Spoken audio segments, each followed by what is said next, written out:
Welcome to Films and Stuff with your hosts, Pete Mitchell and Ethan Hunt. Hi, everybody. Welcome back to the Films and Stuff podcast. I am Ethan, joined, as always, by ever-present Pete. Hey, Pete, what's up? Not much, buddy. How are you? Everything is beyond great today because we have, for the first time in a long time, a true blockbuster film to discuss, yeah? You know, it's so funny you mentioned that because I was talking to my family and they all were saying the same thing, which has been, I can't remember the last time you went to the cinema to see a movie that you really wanted to talk about. Yeah. It's been, there has not been, I would say the last one was Deadpool and Wolverine. Prior to that, 2024? I'm not sure, huh? You saw the lovely Megalopolis. If still looking for its first million in ticket receipts, right? Honestly. Did you see Megalopolis yet? No, I still haven't seen it because it has still not been released in India. Please.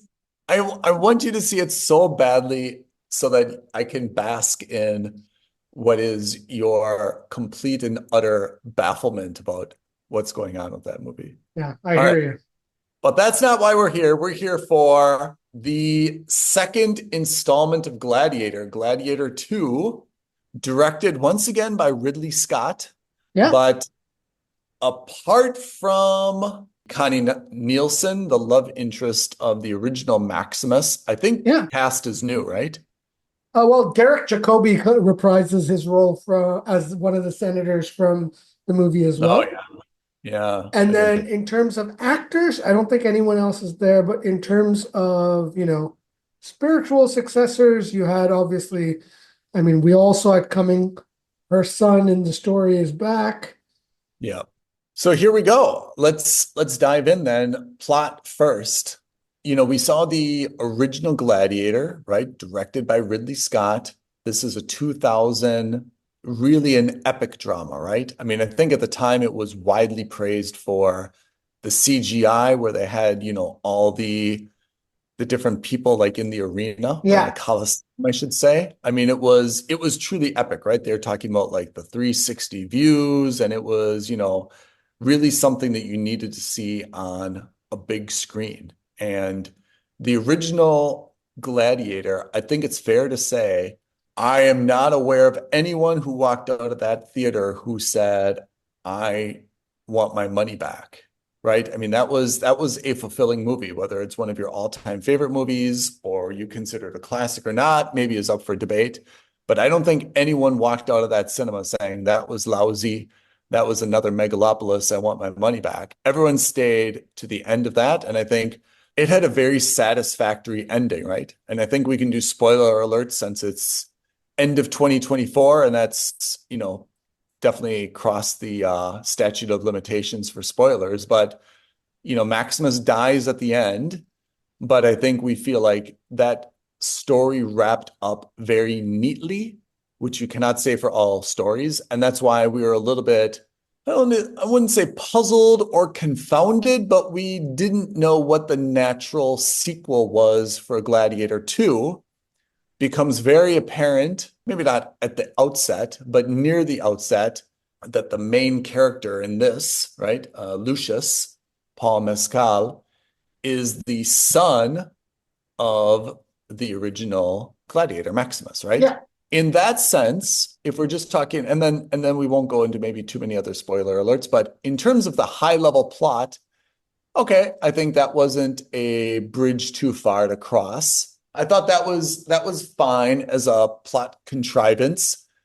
I thought there was a little too much with Connie Nielsen about you're not my mother, or refuse to recognize you as my mother, or I disclaim you as my mother. I don't love you. Wait a second. I always loved you. I thought that was a little bit too contrived. Too much drama. it seemed like a very Gen Z kind of like drama, like, Yeah. I mean, we kind of all saw it coming. Yes, that's the sun. I thought they kind of tried to hide it a little bit in plain sight. And then I thought it was a little bit weird that, first it's I hate you and then it's I love you. And I think that didn't really add a whole lot to the movie. But apart from that, in terms of the high level storyline, I thought it was not bad. It made sense. I agree with you. Look, I think that that was probably done to try to pull at your heartstrings, but it didn't come off that way for me at all. It seemed a bit Yeah. too manufactured. I Yeah. wasn't super impressed with it, to be honest. I think it would have come off as more genuine because I mean he's essentially abandoned twice, right? He's not abandoned, but like Lucilla sends him away. He's the heir to the throne. They need to protect him. Makes sense. Not really clear like why she didn't get him after all these years. Okay, maybe still for his protection. But then it seemed that like his foster family also lost or gave him up for adoption because we see like a small scene where like a mother figure kind of says you've got to go, and then we hear I guess like the ruler of Namibia, Numidia, yeah. say, hey, we just found you as an orphan, kind of like walking in the desert, right? Which kind of made it seem as though like there was some war that he survived or some raid that he survived, right? So it's kind Yeah. of like he was given up twice. That didn't really seem great, but we take it. He found a new adopted home. He bought into it. He was very happy, found a beautiful wife. And then, of course, they were raided by the Romans, so on and so forth. He becomes the gladiator, and that's where, the plot thickens, as we say, or I Right. say. Let's go to plot and then action, then characters. Plot-wise, not bad. I mean, not going to win maybe an Academy Award for the screenplay, but I mean, plausible, and at least it was kind of coherent, right? Yeah. Some attempts to kind of like pull at the heartstrings, to manufacture some drama, to create a little bit more intrigue where maybe none needed to be pulled in, but there's nothing that you would say was implausible, doesn't make sense, major gap, maybe just not as much emotion as the writers thought they were creating. In terms of like the action and the story, what do you think?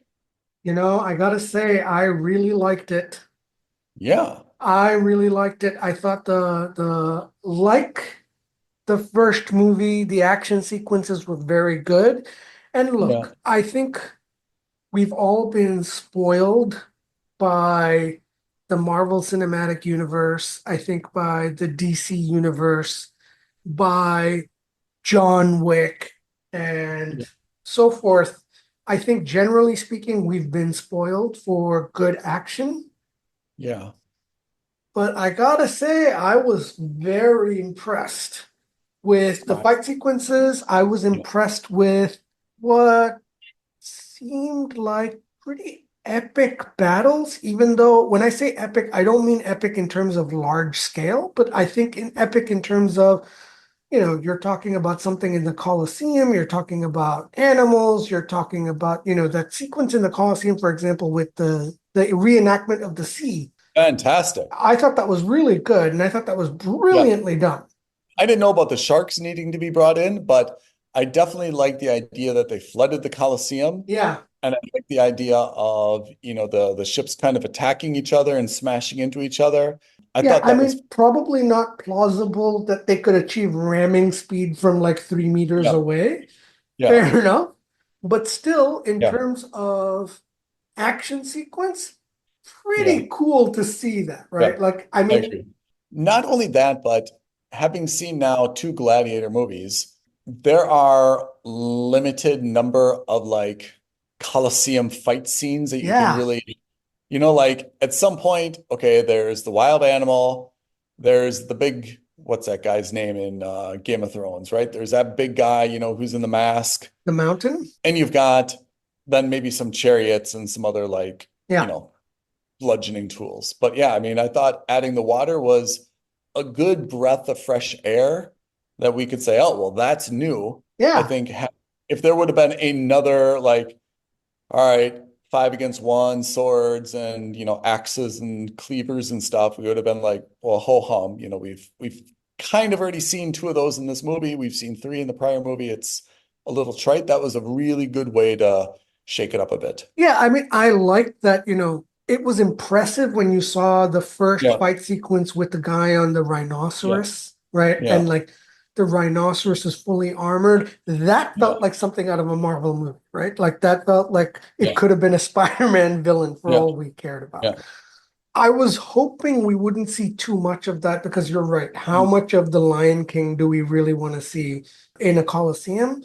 So I thought yep, that was really impressive. yeah. I thought what was also good was they didn't unnecessarily elongate the fight sequences. They were relatively short and sweet. Like that sequence with the monkeys could have gone much further or longer, rather. Are those real monkey? Like not real in real life? Like, is that a real species? Yeah, it didn't, to me, it looked like something that could have been an alien, right? Like it looked really Seems like a weird. Jurassic. It seemed like if Jurassic Park was about monkeys instead of dinosaurs, that's what you would get. That's what you'd get. I'm sure those are real, but at the same time, nothing I've seen in my local zoo.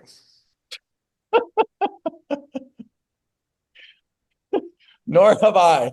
For the record, nor have I seen that at my local zoo.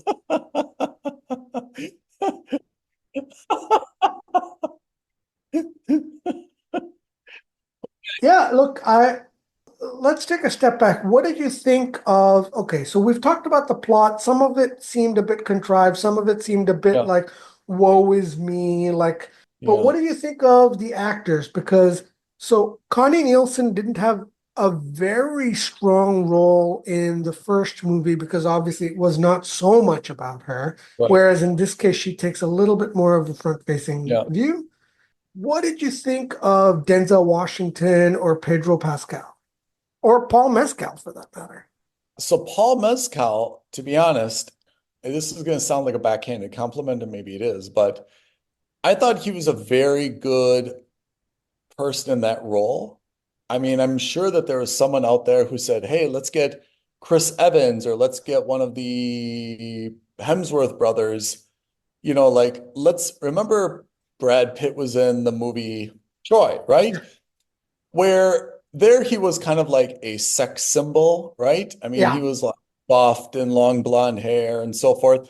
I feel like someone probably said, hey, let's get a Hemsworth brother. Let's get Chris Evans. Let's get someone really so handsome that like, we get you know, what they wanted to do, another Troy, another Brad Pitt.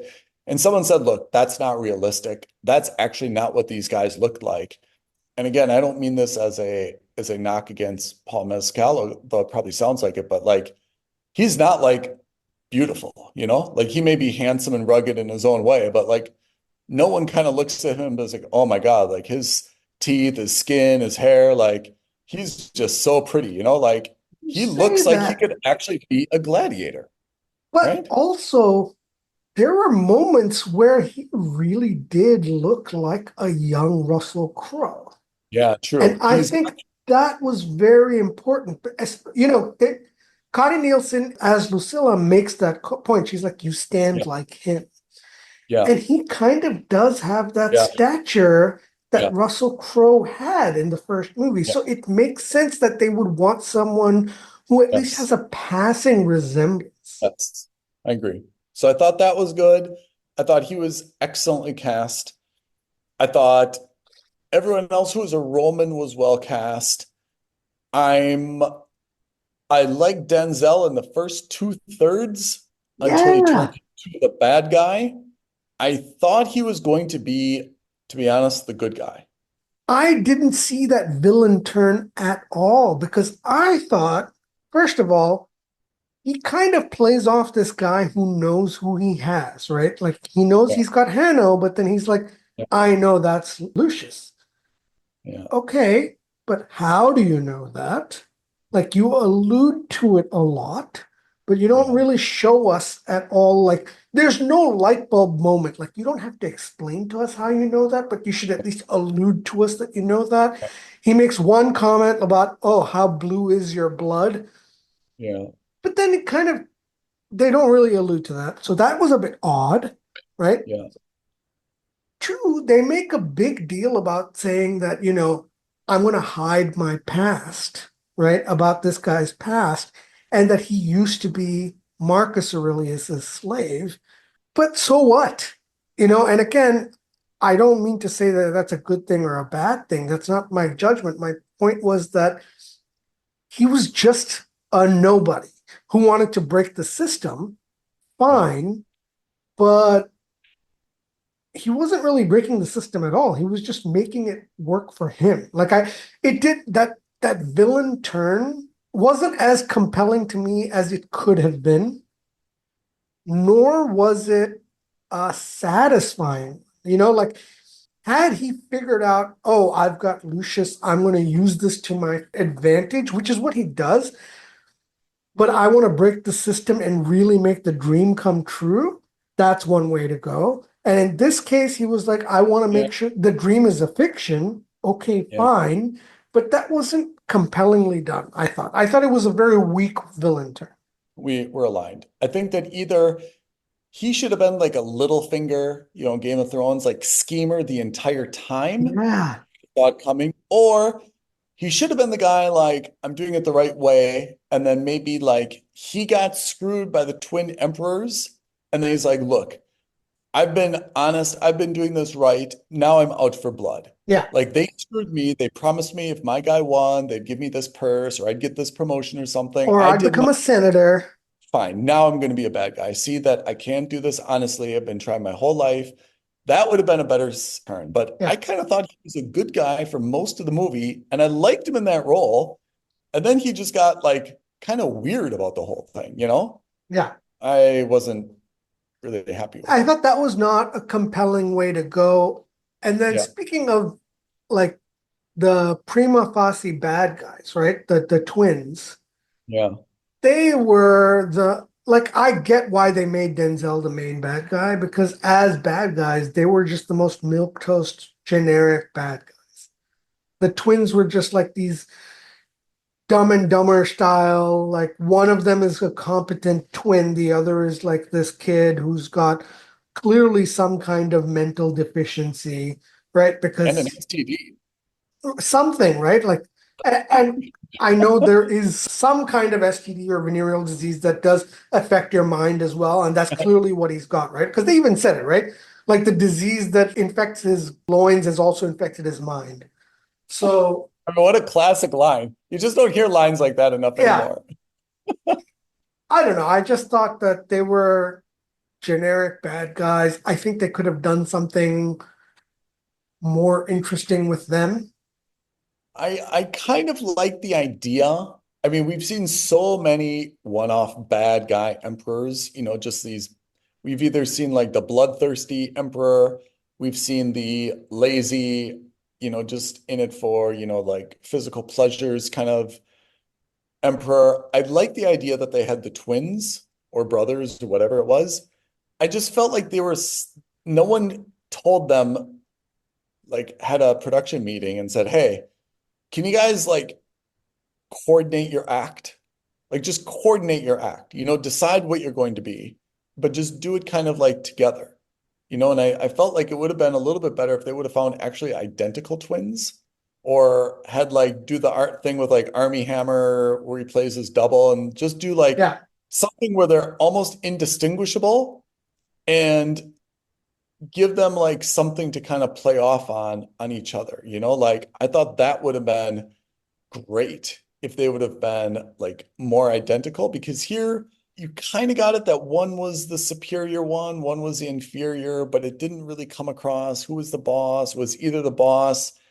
They were both just a little bit I think you bland. either have both of them be highly competent, or you have the one that's clearly incompetent actually be the super competent one who's playing it off as Yeah, I'm the dumb, frivolous one, and he's the one who usurps his brother. yeah, And then that becomes the shock twist, right? Like, oh my God, the guy who's the incompetent one who puts the monkey in charge is actually the yeah, guy who's pulling all the strings. yeah. I felt like those two, I really liked the idea. but I can't say that those two like really added anything to that role. I Yeah, think they were just exactly. both a Exactly. little bit mush. I think it would have been better with identical twins. I know they tried to make them kind of look like brothers, and I believe that, but I think it would have been better to make them identical twins and to make them like really crazy. You know what would have been really cool? And we've never seen this, and maybe this would be like a really good inclusion exercise. Isn't there like a Siamese twin actor that they could have got? Like that would have been crazy, right? That would be interesting. Yeah. Like, Or I mean CGI it. yeah. Yeah. It's like Matt Damon in the movie, which I can't believe that hasn't been canceled. Remember Yeah. that movie? Stuck on You? How did that ever pass? Yeah. But apart from that, I mean, just in terms of the movie, Ridley Scott, I think like almost Michael Bay is another one that comes to mind. Like they do epics. Yeah. They do the music, they Great do action the sequences, ambiance. but you can trust them that you can go into a Yeah. movie theater with a bag of popcorn and be Yes. totally satisfied. Yes. And I give this, I mean, absolutely, it's in my book a must watch in cinemas. I feel like I'm getting the same from you. hundred I percent. mean, there's definitely some little plot things that could have been better. There's some character things that could have been better, but that's apart from that, everything was reasonably plausible. You know, Yeah. there wasn't any awful turns, there wasn't anything that was super weird. You know, we're nitpicking a little bit, but in terms of just the overall flow and the overall impression that you got from the movie, at every step, I was like engaged, leaning forward, you know, like curious how this would play itself out. And you know what? I'm going to go out and say it. Kudos to Ridley Scott. 100% kudos for restraint. That they didn't bring Russell Crowe back for some Yeah, kind of CGI'd moment of, that Lion King, I yeah, see my son in the yeah, clouds, my father in the clouds moment. And that last scene where he's just touching the earth of the Colosseum and says, yeah, you know, Father, please speak to me. And you just see that moment of the Elysium fields with the hands yeah, touching the reeds. yeah, Chef's kiss, that was yeah, perfect. yeah, That's I all agree. you needed. You didn't need Yeah, more. You didn't need, that's Russell Crowe. And, yeah, bless his cotton socks. The guy's old now. He's out of yeah, shape now. That's normal. But I mean, look, it's not a yeah, knock on him. It yeah, happens. Yeah. yeah, So, like, the last thing you'd want is for them to kind of do that. And I loved that homage of how he puts the armor on, yeah. how the sword breaks, because obviously it's not been maintained. It's, brittle. Yeah. I mean, how did his armor not break? He was like stabbed in the sternum like 6 times. No, and a clearly old Denzel Washington should not be able to match up in any way, shape, or form with Yeah. an in prime Paul Mescal. Well, that's interesting you say because I have to say, when I saw that fight scene with Pedro Pascal, I was also kind of wondering, like, how is he staying with the young dude? You know, like, okay, Yeah. maybe the young dude because he's not really like fed well and doesn't sleep well. And I mean, he didn't really stretch or anything, but generally, I would have imagined that just based on kind of like age and the look of the fitness of those two, Yeah. that Pedro Pascal's character should have got like his ass whooped, you know? Speaking of which, by the way, that death sequence for Pedro Pascal, Yeah, I thought that was fabulously well done. yeah. I mean, there was a part of me that kind of hoped that the two of them would team up and then take on the entire Praetorian Guard. But Yeah. I mean, one thing that I thought was, I don't know if I'm, I don't know if I mean, definitely I think it was the right thing for him to die, but I'm not sure if I really loved the way that it happened, where he kind of like surrendered and they had like their own Roman soldiers. I don't know how we would have done that differently, but what struck me was that when he had all those arrows in him when he fell backwards, like I was wondering if he's just going to kind of like roll, you know, because like he had like so many arrows in his chest. And you actually saw the arrows kind of like broke apart when they hit the ground. And if that was real and they just had kind of like these, I don't know, exploding arrows, then that was a very, very impressive scene from from a, I don't know, a stunt sequence perspective. Right. I don't know. I mean, definitely I love the movie. I mean, would I see it again today? I would probably not go by myself today, but if someone who hadn't seen it said, "Hey, I really want to go. Do you want to go?" I'd probably be like, "Yeah, I'll go again." And in a couple of years, I'll probably definitely watch it again. Oh yeah, 100%. In fact, I was telling my dad because I thought he would enjoy the Yeah, film. I think I told him that if he wants to go, I'll go see it again with him. yeah. I'm guessing based on the audiences that I saw and based on how many cinemas it's in, this will be $1 billion movie. I'm skeptical about how much money it's going to. Really? Yeah, I don't think it's going to make $1 billion. I think it'll do very well for a couple of reasons. One, competition wise, what else is out? Nothing. Absolutely nothing. Two, we're coming up on Thanksgiving weekend in the US. Yeah. And generally speaking, it's a pretty good time to go to the cinema. Yeah. But I mean, $1 billion, that is not an easy ask. And I don't think this movie, which is definitely rated R, is going to make it. I don't know. I I mean, think it'll do really well. Look, I hope I'm wrong because the more $1 billion movies there are, the better. Guess how much money this movie cost to make, though? I thought 203 million. Yeah, $210 million. It looked fantastic, Yeah. but $210 million for what? I don't know. I mean, considering everything else we see is 400 million, it seems like, I hate to say that's a bargain, but it seems like a bargain, right? I thought this was expensive. Do you think they really used the Roman Colosseum for any of the shots? No, 100% no. There's no way. I think they must have CGI'd everything.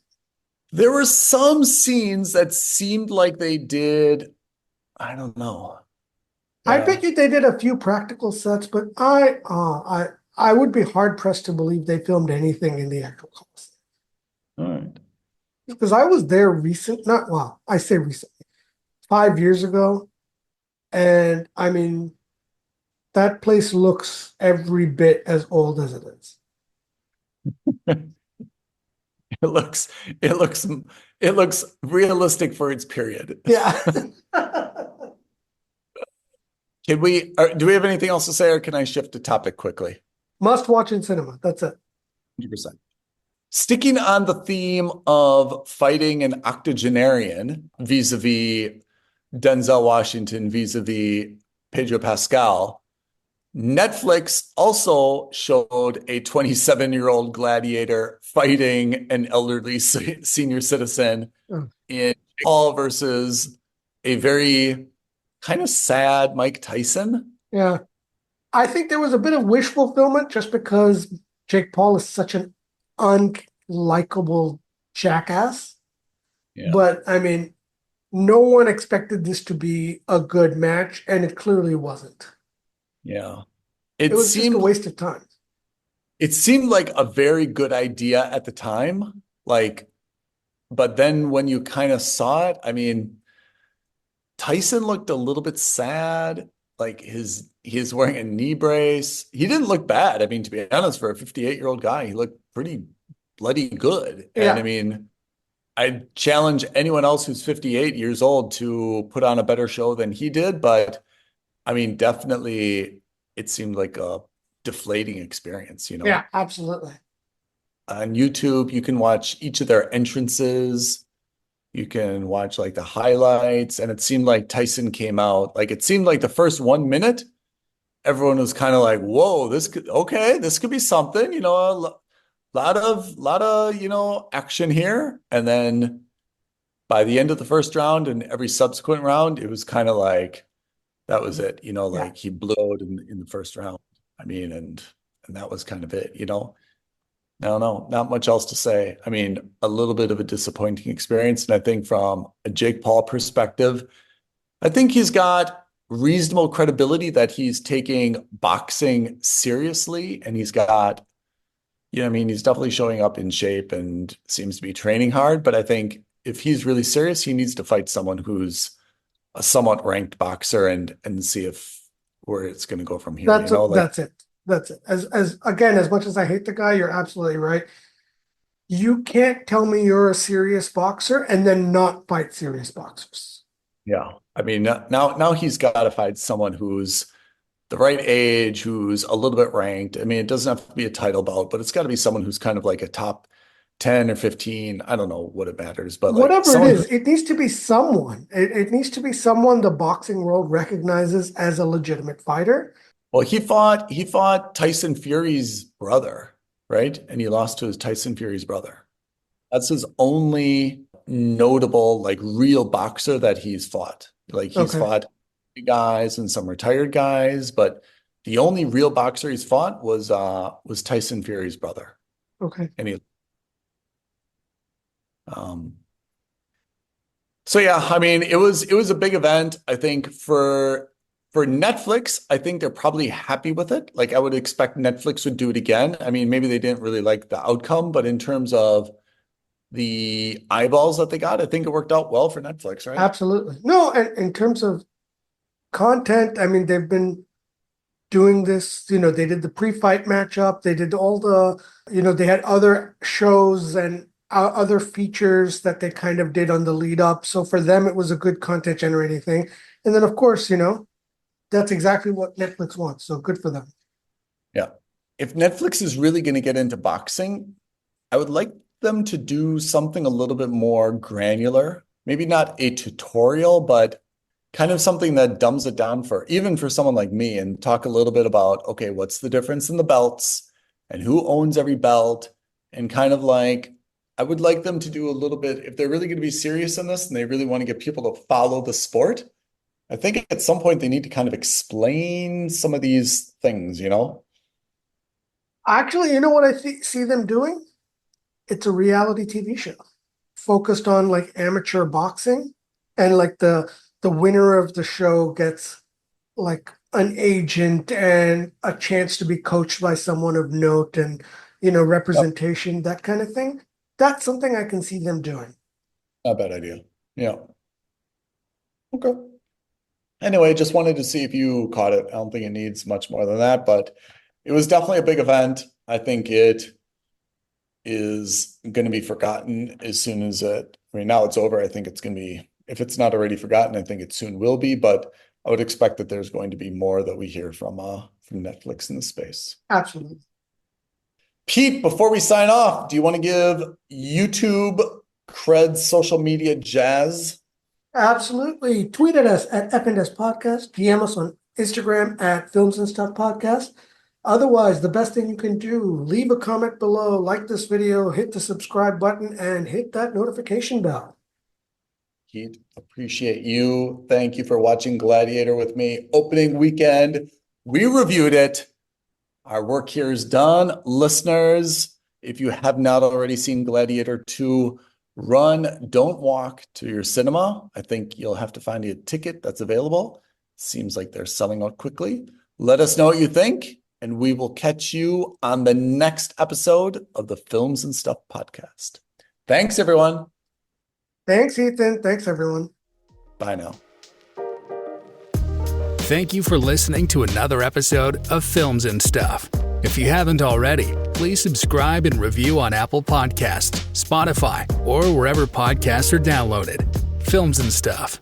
There is no substitute.